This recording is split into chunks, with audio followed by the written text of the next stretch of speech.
안녕하세요, 아시즈입니다. 오늘은 위험한 회사를 피하는 5가지 방법에 대해서 이야기를 해보겠습니다. 모든 사람들이 주식 투자라는 공통된 목적은 돈을 벌기 위해서인데, 이 돈을 버는 것만큼이나 중요한 것 중 하나가 손실을 보지 않는 것이라고 생각이 됩니다.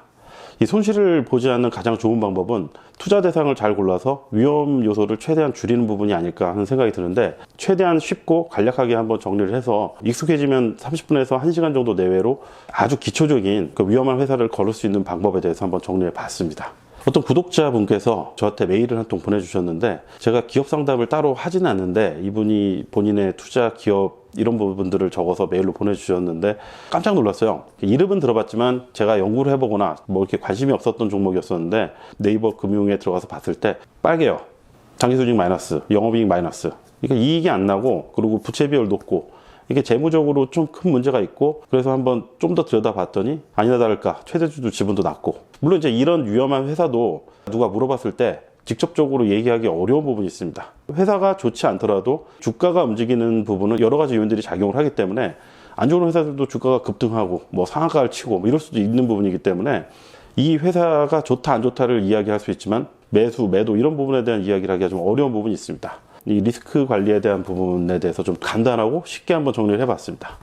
첫 번째, 네이버 금융에서 검색해서 확인하는 방법인데, 네이버 금융에 나오는 정보만으로도 많은 부분을 알 수가 있습니다. 네이버 금융에 들어가서 어떤 회사를 검색을 하면 첫 페이지에 기업 실적 분석 부분이 나오는데, 딱 봤을 때 빨간색이 많다. 그럼 좀 약간 거릴 필요가 있는 거죠.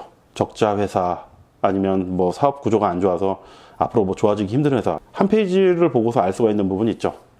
매출이 점점 감소한다거나, 아니면 적자가 회복이 안 되거나, 뭐 부채 비율이 높다거나.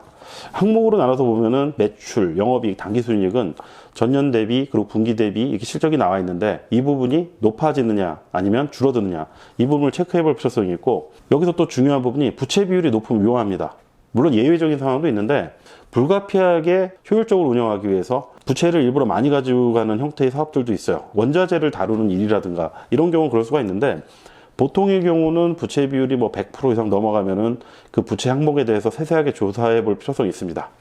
50% 이하면 상당히 안정적이라고 볼 수가 있고요. 당좌 비율은 이제 현금을 어느 정도 갖고 있느냐 이 부분인데, 당좌하고 현금성 자산 관련해서는 이 다음 항목인 재무제표에서 추가적으로 다시 설명을 드리도록 하겠습니다. 유보율은 뭐냐면, 보유하고 있는 현금이 어느 정도 되느냐, 뭐 재무 여력이 어느 정도 되느냐, 이런 부분을 이야기하고 있는데, 높으면 높을수록 좋습니다.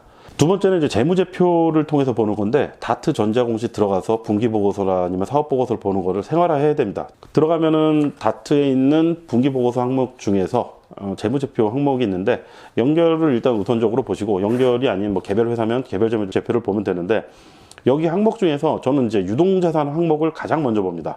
현금이 어느 정도 있나, 현금하고 부채를 딱 비교를 해보는 편인데, 보유한 현금보다 부채가 심각하게 많다, 이럴 경우에는 이익이 나더라도 흑자 부도가 날 가능성이 있습니다. 이렇게 부채 비율이 높고 이런 회사 같은 경우 대출 받기가 또 어려울 수도 있어요. 이런 부분이 있기 때문에 현금성 자산을 좀 확인해 봐야 되고, 상장 폐지 회사 재무제표를 하나 따왔는데, 유동자산은 754억으로 굉장히 높은데 부채는 180억. 얼핏 보면은 회사가 안정적이다, 그리고 뭐 현금을 많이 갖고 있으니까 위험하지 않다, 이렇게 볼 수가 있는데, 이 회사는 문제가 매출채권이 너무 많아요.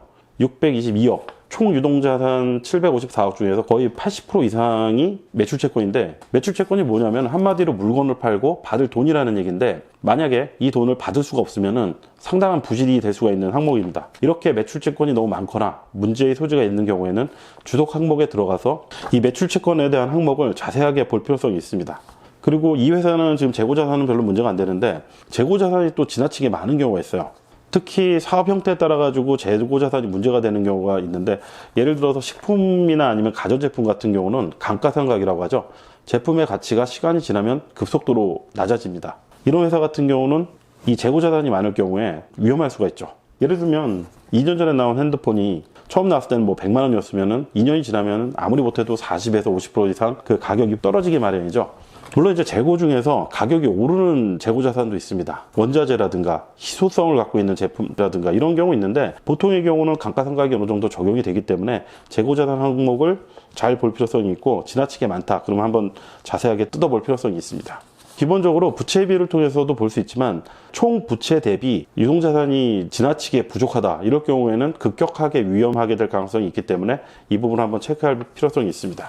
그리고 세 번째는 손익계산서하고 현금흐름표인데, 회사가 사업을 해서 돈을 못 벌어들이면 그런 기간들이 길어지면 회사가 위험해질 수가 있습니다. 손익계산서하고 현금흐름표를 같이 보는 습관을 들일 필요성이 있는데, 예를 들어서 매출이 100억이 발생을 했을 경우에 매출 원가가 90억, 10억의 영업이익이 발생을 한다고 했을 때 현금 흐름이 마이너스인 경우가 있습니다. 물건을 팔아서 실적으로는 잡았는데 회사에 직접적으로 현금이 들어오지 않은 거죠. 이런 경우가 있잖아요. IMF 때도 그렇고 금융위기가 났을 때, 금융위기가 나지 않더라도 거래처가 부도가 나는 경우가 있습니다. 거래처가 부도가 나서 이익은 10억으로 잡혔는데 50억 정도를 못 받았다. 그럼 이 회사도 흑자 부도가 날 수가 있는 거죠. 그렇기 때문에 손익계산서하고 현금흐름표를 같이 볼 필요성이 있고, 투자를 어느 정도 비중 있게 하면 이 회사가 생산하는 제품이나 물품의 고객이 누구고 그 고객이 어떤 형태인지를 잘 판단할 필요성이 있습니다. 나라가 대금 지급을 안 하는 경우는 거의 없다고 보면 되는 거죠. 그러니까 광급 사업을 하는 경우에는 이런 리스크가 상당히 줄어듭니다. 대기업이랑 거래하는 중소기업은 상대적으로 안정성적인 측면에서 좀 더 높은 점수를 줄 수가 있습니다. 네 번째, 주주와 오너인데 지분율도 좀 중요한 판단 자료가 될 수가 있습니다. 이 회사를 가장 잘하는 사람이 창업주거나 아니면 오너, 아니면 최대 주주일 가능성이 높은데, 대주주가 지분이 얼마 없어요. 10%도 안 되고 이럴 경우에는 이 회사 대주주가 회사의 미래를 불투명하게 보고 있을 가능성이 있습니다. 회사가 지금 현재는 이익도 잘 나고 사업 구조도 괜찮은데 대기업에 전자부품을 납품하는 어떤 회사가 있다고 쳤을 때 대주주 지분율이 10%를 좀 넘는 정도로 높지 않은 경우가 있습니다. 근데 이런 경우는 어떤 경우냐면은 대기업이랑 연단이라든가 어떤 일정 기간에 따라서 거래를 하는데, 대기업에서 생산하는 주요 제품이 완전히 바뀔 수가 있어요. 핸드폰의 주요 거래처였었는데 스마트폰으로 넘어가면서 여기에 대응하는 부품 개발을 못했어요. 그러면은 이 회사는 쌓아놓은 자산도 많고 그 전에 가지고 있었던 기술력도 있고 하지만 그 다음에 미래 시장에 대응을 하지 못하기 때문에 대기업으로부터 납품 수주가 끊길 수가 있습니다.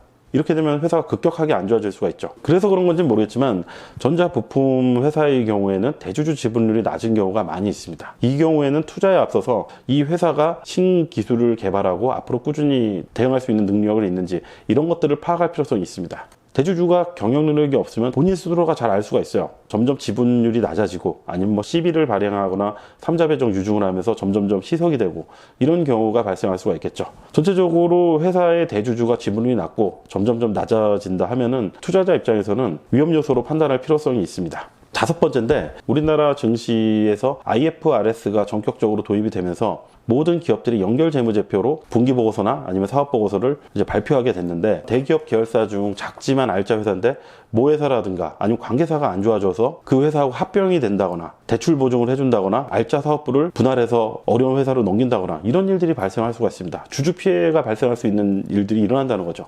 소액주주가 대응하기 어려운 경우도 많습니다. 특히 요즘 같은 경우에는 중소기업 같은 경우도 계열사가 많은 회사가 많이 있습니다. 계열사가 어렵다, 아니면 관계사가 어렵다, 특히 모회사가 어려운 경우에는 특별히 더 조심할 필요성이 있습니다. 이 주주 부분도 사업보고서나 분기보고서에서 간단하게 확인이 가능하니까 참조하시면 도움이 될 것 같고요. 가급적 간단하게 확인할 수 있고 기초적이라고 생각되는 위험한 회사를 고르는 5가지 방법으로 정리를 해봤는데, 저는 지금까지 좀 운이 좋아서 20년 동안 투자를 하면서 상장 폐지를 당하거나 마이너스 50% 이상 손실을 본 적은 아직까지는 없는데, 저 또한 방심하면 안 되고 앞으로 어떤 일이 벌어질지 모르는 거죠. 항상 투자 대상을 고를 때는 신중하고 최대한 연구하고 위험 요소들을 체크해서 투자를 하게 되면 좀 더 오랫동안 편안하게 투자할 수 있지 않을까 싶습니다.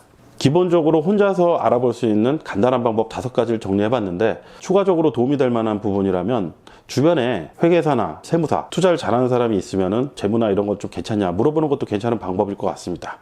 회사를 다니고 있으면 재무부서 직원들과 좀 친해져서 그런 부분들을 물어볼 수도 있고, 투자 스터디에는 재무나 회계를 잘하는 사람들이 한두 명 정도는 꼭 있기 마련이니까 그런 분들을 통해서 의견을 좀 들어보는 것도 괜찮은 방법이라고 생각이 되고요. 검색을 하면 유튜브도 그렇고 포털에서도 회계 관련된 정보를 찾는 것은 어렵지가 않습니다. 투자하기 전에 한 30분 정도라도 봐서 이 기초적인 사항이라도 체크를 해서 리스크를 관리를 해주는 게 좋지 않을까. 리스크를 판단하는 부분은 디테일하게 들어가는 다양한 방법이 있는데, 이러한 부분들은 제가 10분 기업 분석을 하면서 거기에 해당하는 기업들이 나왔을 때 사례와 연관지어서 이야기를 해볼까 합니다. 오늘의 내용은 여기까지고, 도움이 되셨으면 좋아요, 구독, 알림 설정 부탁드리겠습니다.